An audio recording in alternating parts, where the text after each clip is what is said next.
My name is Sharon Roderick, and I'm interviewing you for the Prescott Historical Society. And the reason that we're interviewing you is because Marvel, Amy was saying a moment ago, Marvel thinks that you'd be really interesting because you built a lot of the buildings in town, Yeah.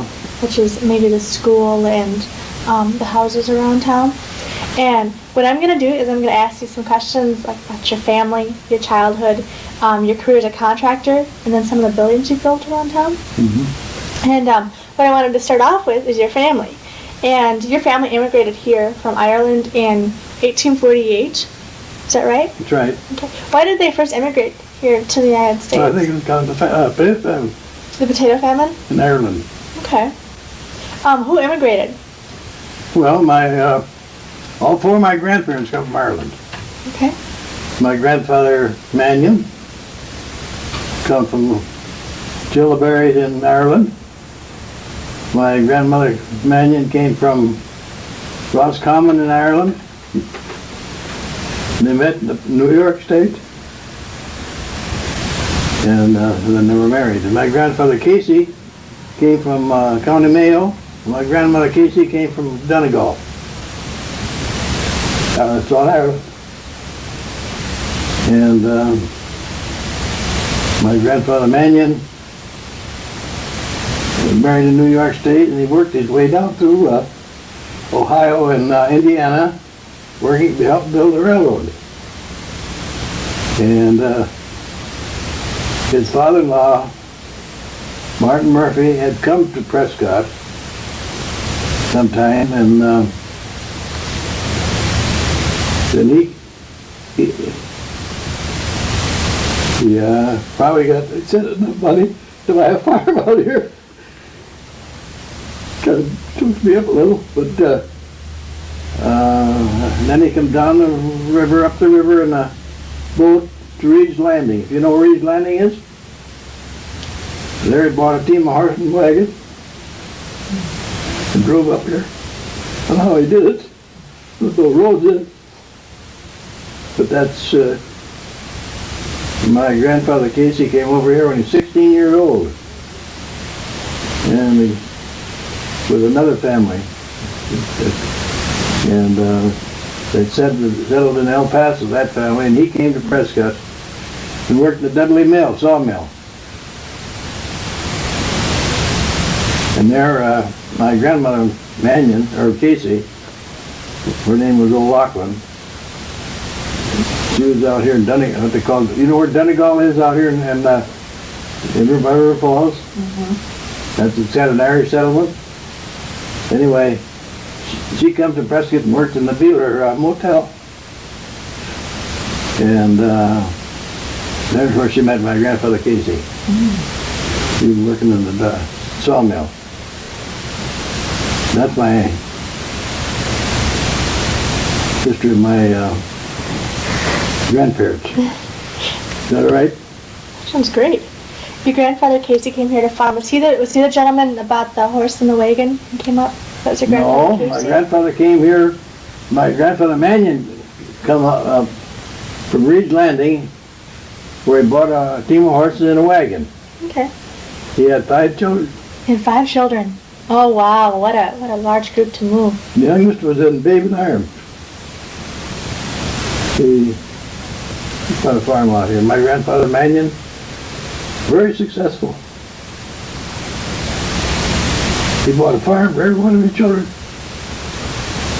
You know how they worked it?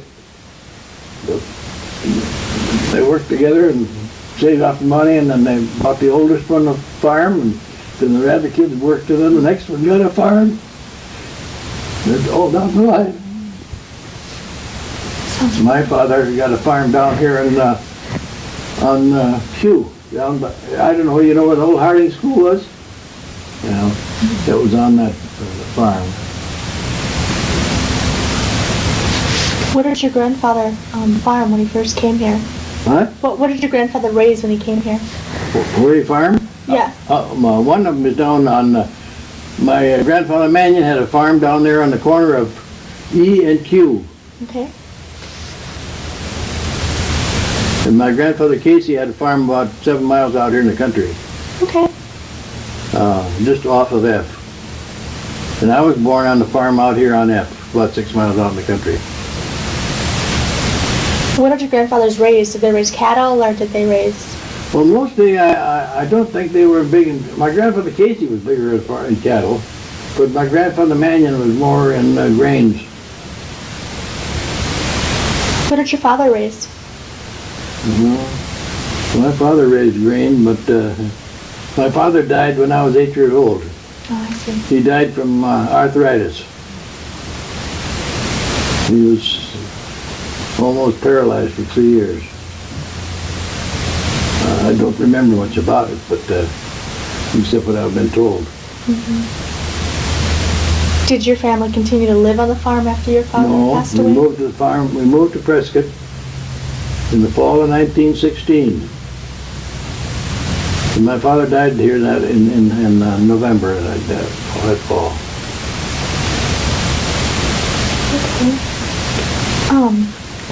I was going to ask you a few more questions about your childhood, since we're kind of on that subject now.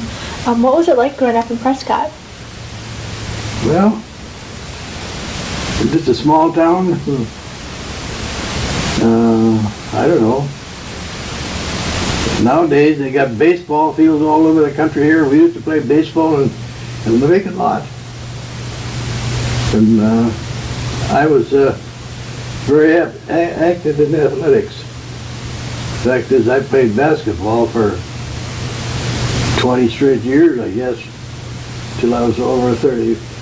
We used to have a semi-pro basketball team in Prescott here years ago, and I played on that, and I won lots of gold basketballs and all tournament medals and things like that. But we used to play hide and seek and Annie over that over the kitchen door or something. Sounds like fun. And what? That sounds like fun. Yeah, well, and then in the wintertime you'd play fox and goose. You know what that is? No. You guys, you know what it is?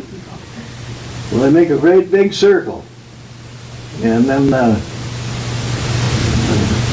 fox would be in the middle, and he tried and have paths out, like a star, you know, and he'd try to catch the fox would try to catch somebody out there in the outside of the circle, and he'd run in. That's what that was. Of course, everybody played marbles back then. Do they play marbles anymore? I don't really. I think it's a little lip shaky then. No, probably don't even know what a tall is. I played marbles, but And you played hopscotch too, didn't you? yeah. You know, that was another kids' game back then. You know, they played a lot of baseball, and I remember my mother's, there was a vacant lot, they used to play over there, hit the ball over the old lady's yard across the street, and she come out and ran holy hell because it been after the ball. Who were some of your friends when you were younger? So people you played with. Donnie Longworth. His father was head of the bank in Prescott. Justin Brown. Bakers. Got some of the Leedsmans. You said you knew Florence Fiedler too. Was she a Yeah. friend of yours too growing up? Yeah, she was a class in school ahead of me. Was she? You know. Who else did you go to school with that you can... What? Who else did you go to school with that's still around in Prescott these days? Gosh sakes, they're all dead. You're not that old. You're pretty Huh? young. You're What? still pretty young, aren't you? No, I'm not. I was born in 1908. How long did that make me? Well, okay. No, I'm 88 years old. Florence is, I think, 89. I don't know.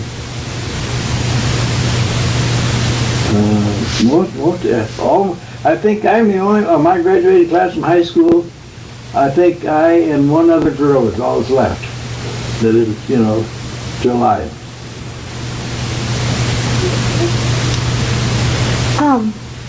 You were talking about the recreational activities you did before, the type of games you played when you were younger. Yeah? Did you swim in the, you said you swam in the river a lot.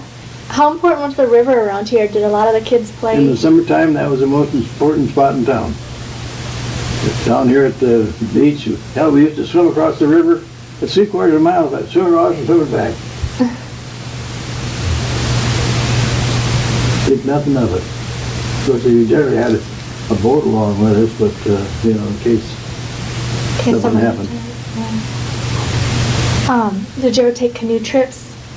Pardon? Did you ever take canoe trips? No, I don't think we had canoes much around here at that time.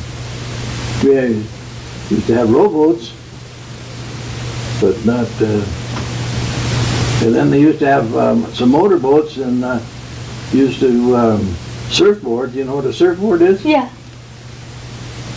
And we didn't have water skis though. I can remember the first pair of water skis I'd seen. A friend of mine was up in the city and he bought a pair of water skis. They were handmade. They had been made in Lake City. I think that's where water skiing started. And he brought them home and that's the first water skis ever in Prescott. Oh, really? That's back, in the 30s. Did you get to try the water skis? Pardon? Did you get to try the water skis too? No, I never did. Never did? Do you? No, I have not tried water skiing yet. No. Someday maybe. What other type of clubs were you involved in? Were you in Boy Scouts or anything like that? Gosh. No, I don't think I was ever in Boy Scouts. I don't think we had much Boy Scouts at that time. My kids were all in, boys were all in Boy Scouts, but I don't recall ever having Boy Scout or Girl Scouts here. Okay. What else was I going to ask you here? What was it like going to school in Prescott? Gosh, I don't know. Is it any different than going to school anyplace else? We had some good teachers and some bad teachers. I can remember when I was a freshman in high school, we were taking algebra. We had a lousy teacher. At the end of the first semester, I had a mark of 75. And they changed teachers. And then at the end of the senior year, I got a mark of 95. Or 80, yeah, 95. That's the difference in teachers. And I can remember that another time we had taken geometry. And the geometry teacher, she got me up on them, made me learn me to prove the equal angles, isosceles triangles. You know what that is? Yes, I was trying to prove that. And after that, like, it was easy for me. I can remember, you know, you can't touch a kid anymore. I can remember fighting I got any hair left. The teacher used to pull the hair on my head for all the tricks I used to pull. Turn my head, you shake, wouldn't pull yours, would they? They grabbed me by the ear. What type of tricks did you pull? Oh gosh, I don't know. You're on tape now. Yeah, that's right, I don't forget. Better not tell that. No, I used to take the balls away from the girls I know. And then they'd run after me and try to catch me into the ball. That was something else. What did you do after you graduated from high school? I went to school at St. John's University in Oh, Collegeville. I know where that is. You did? Yeah. You from up and around there? I live in Minnesota, Oh, and I have some friends that go to St. Benedict. oh, have you? My daughter went to St. Benedict's. Okay. And my son went to St. John's. And then after I went there 2 years, then I went down to Marquette at Milwaukee, taking engineering. And it was kind of a co-op course where you'd work 6 weeks and go to school 6 weeks. And then, of course, you all heard of the Depression, haven't you? Mm-hmm. Well, the Depression came and they couldn't get any places to work for the companies. They didn't have any jobs for anybody. So you go to school, and I finally come home because I couldn't afford to travel back and forth and go to school 6 weeks and then sit around and do nothing for 6 weeks. So I quit. We talk about cost of going to school. It cost me $400 a year to go to St. John's for board, room, tuition, and laundry. Now what does it cost? That wouldn't buy other books. No, probably wouldn't. Huh? Not anymore. I don't No. know if it would anymore. Right around the time of the Depression, that means World War II. What kind of an effect did World War II have on the city of Prescott and the people in it? Well, most all the boys were drafted. Of course, I was married and had 3 children at that time. And I was working at a construction business then, and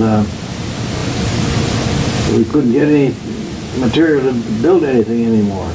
Everything was rations. So I went to work over in Rosemont when we built that ammunition plant over there.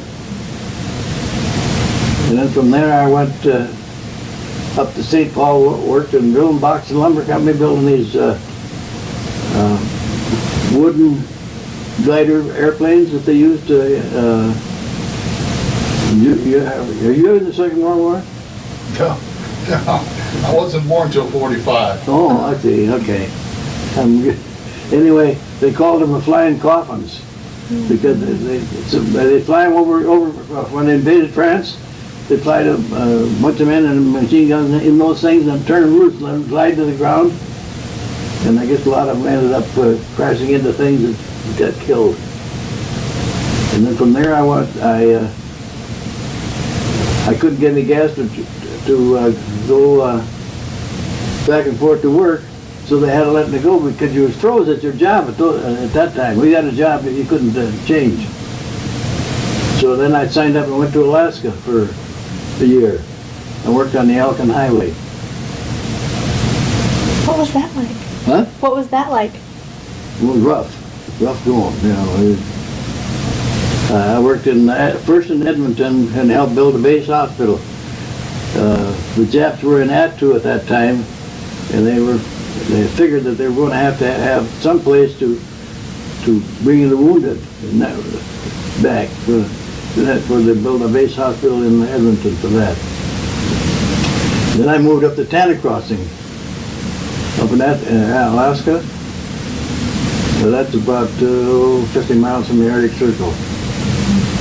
And when I left up there in January, it never got daylight. Just got a little bit dusk. Darker and cold all winter long. Summertime you could read a newspaper out on midnight out there. How long were you in Alaska?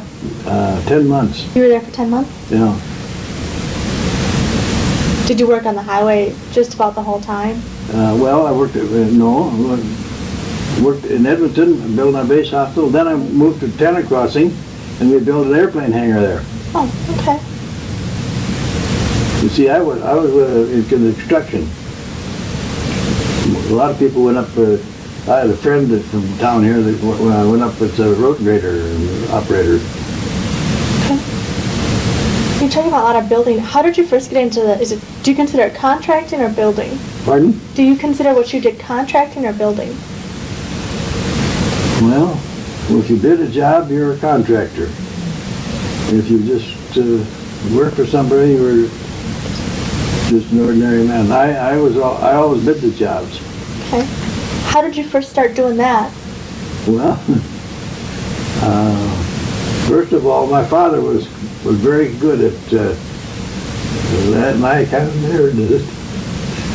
And when I come home from the time of the Depression, that was in 1929, I guess, and 32, 33, 34 in there. But just odd jobs. If anybody wanted a square door hung, I'd hang it. Or screen door fit, or just a little odd job. That's all you had to do. Fact is, in the summertime, I used to go out on the farm and pitch bundles in the thrashing runs for 10 cents an hour. $1 a day in their meals. And I ate enough to make up for it. So they generally fed pretty good. I was going to ask you, what buildings have you built in town? Well, I built the high school up here. I built Malone Elementary School.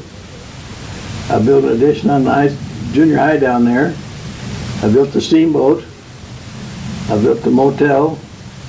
I built the hospital over here. And about 50 houses in town. I can start naming them. I built this one in 1939. This is a beautiful house, by the way. I really like it. I love the fireplace and how you've done all that. Yeah, we think it was a nice home. I built on a shoestring. In fact, in 1936, I bought a four-door Plymouth sedan. I paid $600 for it. And when I built this house, I traded into London River Falls for the furnace that went in this house. And I had, I think, $1,700 when I started this house, and I paid $150 for this lot. With the sitting. And after I didn't own a lot over there in the corner. And after the war was over, they started to build prefabs all over town. I didn't want any prefab put on that, so I asked the old lady over here how much she wanted for that. Now, $200 she wanted for it. I said, gee, I didn't have quite $200 right then, so I let him go. And the next year I went back, and she used to go to Iowa with her daughter for the winter. How much do you want for it? I have $250, so I wrote her out a check. So, $250 for that lot. I've been offered over $25,000 for it. That was a good deal. Yeah. Well, the house, $150 for this lot was a good deal too. You bet. Yes, it was. The fact is, I tore down 2 old houses to build this. I had probably got more in the upstairs when I refinished it than I have in this house originally. More money. The house across the street, did you build that house by chance? No, but I tell you what I did do. I worked for the guy that bought that. Irvin McGee. You ever hear of Irvin McGee? Yep, I sure have. He bought that house from Dr. Bill. I was working for him in 1945.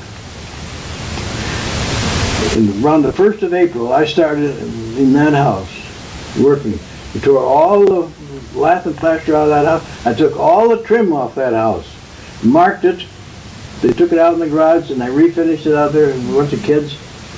And we lathed it and insulated it and replastered it. And I brought all that trim back and put it all back on that house, and took me from April until around the 1st of December. Finally we moved in. All alone too. Except for some of the high school kids that used to come and help me a little bit. Did you build the bomb shelter in the basement? Yeah? How did you know about that? Oh, somebody told me. Yeah, I built that. Did you really? What was it like building that? Well, it's like a big basement, and then putting a piece of concrete over the top and putting dirt on top of it. That's about what I wanted to. Did you build a lot of bomb shelters, or was that the only No, one? it's the only one I ever built. That was a big thing in right after the, I think it was around the 50s, someplace in there when I was building bomb shelters around. You knew about that, huh? Mm-hmm. Yeah, actually Amy told me about it, so. Who's Amy? This is Amy here. Oh, you're Amy. How do you know? You acquainted with people around here? Yes, I have been talking with people who are on the board of the Historical Society, and they knew. And so they were telling me the story of the bomb shelter in Prescott. Now you get in it from the basement of the house there. Oh, There's a kind of one way, and then there was a, there was a different things put in there for pump air in it, and different things like that, and the exhaust out. There's about, I'd say 3 feet of dirt over the top of that thing. It's all solid concrete. Very good tornado shelter, if nothing else. Yeah, it would. It's a Last wood. anything. What is your favorite building, do you think, that you built? Favorite? Mm-hmm. Well, I don't know. I'd have to be toss up between the county jail at Ellsworth and the high school up here. Why? Huh? Why? Because the most, took the most challenging, I would say. The that county jail was a very challenging job because there was an awful lot of steel, doors, everything that goes in there for to make it so they can't get out, I guess. Mm-hmm. Why the high school? Well, that's a big building. That's over $1 million job. There ain't very many small contractors can get a job like that. Mm-hmm.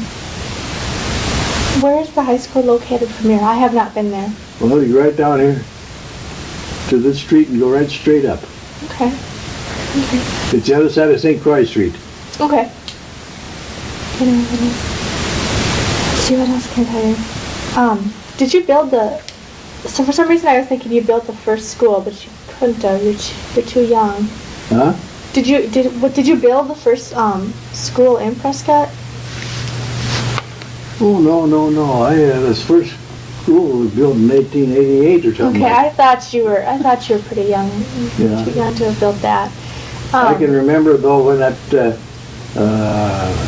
original school that was built in 1887, I think, burned down. They had a great big clock on top of it that used to strike the hours, and it was a real good St. Thomas clock, I think. And that all went in a brick. They got the Methodist church bell. They're trying to restore that somewhere. And some guy was talking to me about doing some woodwork on it. Needs some repairs on it somewhere on the wheel that rings it. I haven't seen it, but he's talking about getting me to do it, so I don't know. Would you like to do that? Yeah, sure, I like that kind of stuff. That's all I ever do now. Woodworking? Do you do anything like cabinets or tables or That things like table that? there, go in the other room, you'll see a cabinet I built. Okay. And then did you do this too? Things like this? No, I didn't do that, but I built that. There's a, go out and look at that cabinet out there in the porch. oh, I see it. That cabinet It's belonged to beautiful. my grandmother Manion, Oh my gosh. and I restored it here 2 or 3 years ago. Redone it. It's in pretty bad shape. Been kicked around for years, you know. Did she bring that from Ireland? No, I don't think they brought it from Ireland, but I mean, it probably dates back to the 1870s or somewhere in there. Sometime after they moved down to the farm. Okay. And then I got a China cabinet in here. You wouldn't think, look at that, ain't it, I built. Well, I have to walk in front of the camera. Looking at all sorts of things.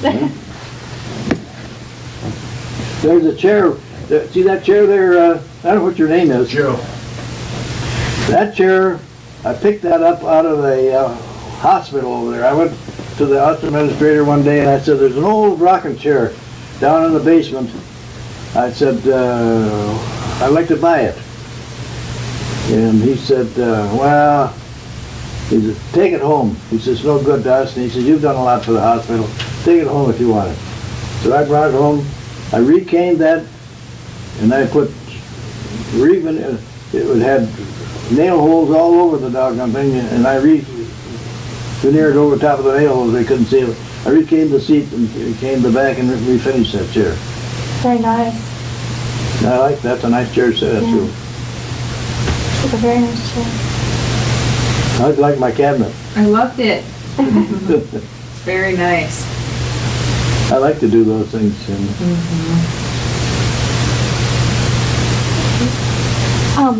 How did you get involved with the Prescott Historical Society? didn't know I was. You didn't know you were. Well, I guess they picked you because you're just a great person to talk to then. Do you have anything else you'd like to tell us about growing up in Prescott or living in Prescott now? Well, I don't know. I give you my life history, didn't I, pretty much? Pretty much. I was born in 1908. Still kicking. I had a real bad, I go to Arizona every winter. And I stay in what they call Glendale. It's a suburb of Phoenix. And I had a real bad heart attack out there playing golf on the 8th hole. Oh. Rushed me to the hospital and my heart stopped a couple times. They banged me. I'm all banged up on my chest here from getting my heart started again. But I play quite a bit of golf. And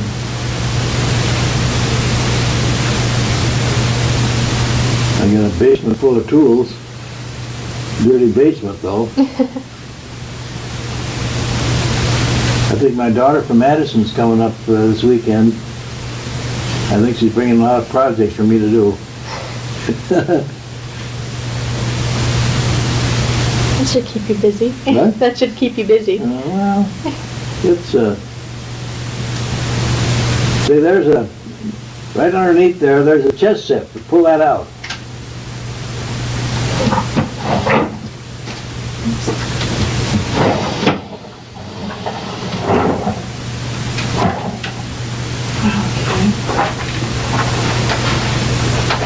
That's a bunch of pictures of my family and stuff. Oh, Just take the top off. Pull the top off. how do you do that? Oh. Oh, I see. Oh, wow. Did you make all these? Yeah. Oh my gosh.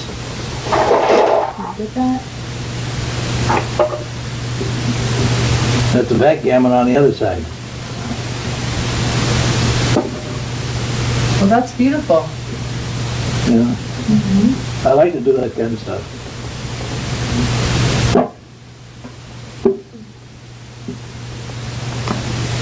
Well, do you have any questions for us? The only question I got is, I'd probably like a tape of this if you give it to me. I can do that for you. Well, then I'd like to thank you very much for your time. You're welcome. Lovely. All the things you have in your house are really lovely. Everything is really lovely. All your woodwork is very nice. So thank you very much for your time. You're welcome.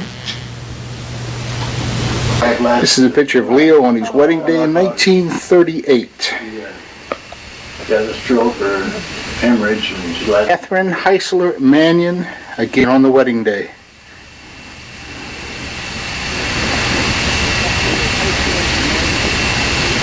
Don't have to.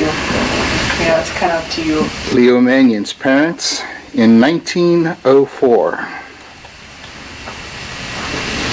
Where was this snapshot taken? I suppose in 1904. No, That there was a reproduction Yeah, of I understand. Where was the original picture taken? it. I think River Falls. River Falls. Okay. Upper left once again That's is the granary. the granary in On the original, Prescott. no, on the original Manion farm down in Oak Grove. Oh, okay. And to the right, That's the Upper whole, right. that's the house. that's the house. The original home. And then the bottom one is the barn.